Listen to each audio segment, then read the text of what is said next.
তার যদি সত্যি দেশের জন্য এরকম চিন্তাভাবনা হতো তাহলে উনি মানে প্রত্যেক মাসে একবার করে বিদেশ যেতেন না। প্রথমেই বলি যে ইউনূস সাহেবের অ্যাকচুয়ালি প্রথম থেকেই আমি যেটা আমার অ্যাসেসমেন্টে বা আমার অবজারভেশন হচ্ছে যে ওনার দেশ পরিচালনার প্রতি তার খুব একটা আগ্রহ ছিল না। এটা আমি প্রথম থেকেই লক্ষ্য করেছি। তার কারণ তার যদি সত্যি দেশের জন্য এরকম চিন্তাভাবনা হতো তাহলে উনি মানে প্রত্যেক মাসে একবার করে বিদেশ যেতেন না। যার ফলে হয়েছে কি যে সমস্ত জায়গায় যে একটা মানে কলাপস করে গেছে আর কি, যে বিভিন্ন জায়গায় আইন শৃঙ্খলা বলেন, দ্রব্যমূল্যের দাম, এদিকে তাদের কোনো ইন্টারেস্ট ছিল না। যার কারণে আমলারা এটা সুযোগ নিয়ে তাদের নিজস্ব কাজকর্ম করেছে, তাদের যেটা সুবিধা দরকার সেগুলো করেছে। ফলে গভর্নেন্স বলতে আমরা যে জিনিসটা বুঝি সেখানে ওইরকম কিছু ছিল না। যদিও সবচেয়ে সুস্বাদু হালিম রাঁধুনি হালিম, হালিম হোক রাঁধুনি হালিম। এখন একটা সরকার যখন ক্ষমতায় থাকে তখন তাদের তো কিছু দৈনন্দিন কাজ করতে হয়, রুটিন কাজ কিছু, সেই রুটিন কাজগুলাই ওনারা করেছেন আর কি।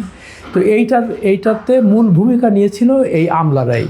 মানে উনি যে নিজের থেকে যে শক্ত হাতে এগুলো করবে যে না এটা করা যাবে না, এটা করা যাবে না, এটা আপনারা বুঝতে পারবেন তখনই যখন দেখবেন যে এই শেষ সময় এসে আমলাদের জন্য বেতন ডবল করে দিছে।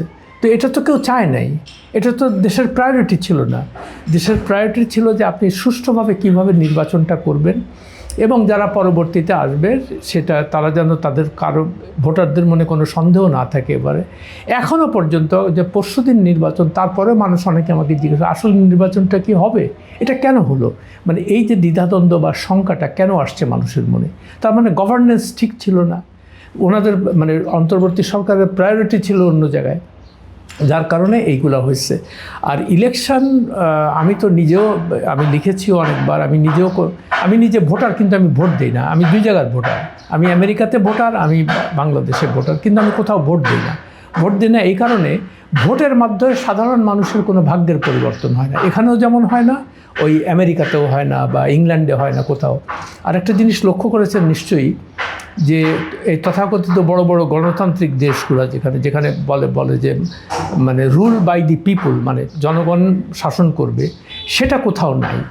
এটা হলো অলিগার্কি আর কি, অলিগার্কি বলে ইংরেজিতে, যে মুষ্টিমেয় কিছু মানে এলিট ক্লাসের হাতে ক্ষমতা থাকে এবং তারা ওই দুটো দলের মাধ্যমে এই ক্ষমতা রোটেট করে আর কি। একবার ডেমোক্র্যাটরা আসবে, একবার রিপাবলিকানরা আসবে, আর ইংল্যান্ডের লেবার পার্টি আসবে বা কনজারভেটিভ, এইভাবেই। আর বাংলাদেশেও তাই, হয় আওয়ামী লীগ আসবে নাহলে বিএনপি আসবে। কেমন আমরা যেটা দেখে আসছি দীর্ঘদিন থেকে, অন্তত 90 সালের পর থেকে। তো সেখানে ওই যে মানুষের যে একটা আকাঙ্ক্ষা ছিল যে আমরা যখন স্বাধীনতার যুদ্ধ করেছিলাম আপনারা তো তখন তো আপনাদের জন্ম হয় নাই, তো আমাদের তো চোখের সামনে স্বাধীনতা যুদ্ধ হয়েছে এবং আমরা সবাই ঝাঁপিয়ে পড়েছিলাম। যদিও আমিও মানে অস্ত্র হাতে ঝাঁপিয়ে পড়ি নাই, বাট আমি 100% মানসিকভাবে মুক্তিযুদ্ধের পক্ষে ছিলাম। কেন? যে পাকিস্তানিরা আমাদের শোষণ করত, আমরা বৈষম্যের শিকার হয়েছি, আমরা বঞ্চনার শিকার হয়েছি, এর থেকে আমরা মুক্তি চেয়েছিলাম। কেন মুক্তি চেয়েছিলাম? যে একটা বৈষম্যহীন সমতাভিত্তিক ন্যায়ের ভিত্তিতে একটা দেশ পরিচালিত হবে। কিন্তু দুঃখজনকভাবে দেখলাম স্বাধীনতার পরে খালি শাসকের চেহারার পরিবর্তন হলো, কিন্তু শোষণের কোনো পরিবর্তন হলো না। ওই একটা গোষ্ঠী এসে ক্ষমতায় থাকলো, তখন ছিল আওয়ামী লীগ, শেখ মুজিবুর রহমানের আন্ডারে, তাদের আমাদের জাতির জনক। কিন্তু তিনি এসেও একটা বিশেষ গোষ্ঠীকে সুবিধা দেওয়ার জন্য বা তার পরিবার, তার এটার কারণেই এই মানে আমাদের যে মূল লক্ষ্য ছিল বৈষম্যহীন সমাজ প্রতিষ্ঠা করা, অর্থনৈতিক মানে সমতা আনা, সেটা আর হলো না। ফলে যে মানে যারা বাড়ি, যেমন আমার বাসায় যারা কাজ মানে আমাদের সাহায্য করে আর কি, রান্না করে বা ঘরটর করে, তারা বংশ পরম্পরায় মানুষের বাড়ি কাজ করে যাচ্ছে। এটা কিন্তু হওয়ার কথা ছিল না। ওদের তো বস্তিতে থাকার কথা না। যদি বৈষম্যহীন সমাজ হতো, যদি ওদের সুযোগ সুবিধা ওইরকমভাবে দেওয়া হতো, তাহলে তো ওরা বস্তিতে থাকবে কেন? আর একটা জিনিস খুব কষ্ট লাগে এই কথাটা বলতে, যে আমাদের সংবিধানে প্রথম কথাটা বলা আছে যে এই দেশের মালিক কে? তো বলছে দেশের মালিক হলো জনগণ।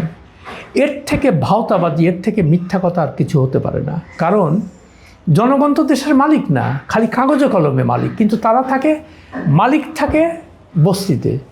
আর যারা চাকর মানে গৃহভৃত্য যেমন সিভিল সার্ভেন্ট যারা আমলারা, তারা থাকে 5,000 স্কোয়ার ফিটের বাড়িতে বা ফ্ল্যাটে। তারা গাড়ি চড়ে, তারা ভালো ভালো স্কুল কলেজে পড়ে, তারা বিদেশে লেখাপড়া করতে যায়। তো অধিকাংশ জনগণ যদি সত্যিকার অর্থে মালিক হবে, তার জনগণের তো এই সুযোগগুলো, এই সুবিধাগুলো পাওয়ার কথা ছিল, তারা পেল না কেন? এটা ওই বললাম যে ওই তথাকথিত গণতান্ত্রিক সমাজের নামে আমরা একটা বৈষম্য সৃষ্টিকারী একটা সমাজ তৈরি করেছি, যার জন্য ইলেকশন নিয়ে আমার তো কোনো মাথা ব্যথা নেই। এখন ভবিষ্যতে কারা আসবে, তারা যদি দেশের মানুষের ভাগ্যের কথা চিন্তা করে যে না আমরা সাধারণ মানুষের উন্নতি কীভাবে সেইটিকে দেখব, তখনও হয়তো আমরা সেটা নিয়ে চিন্তা করবো আর কি।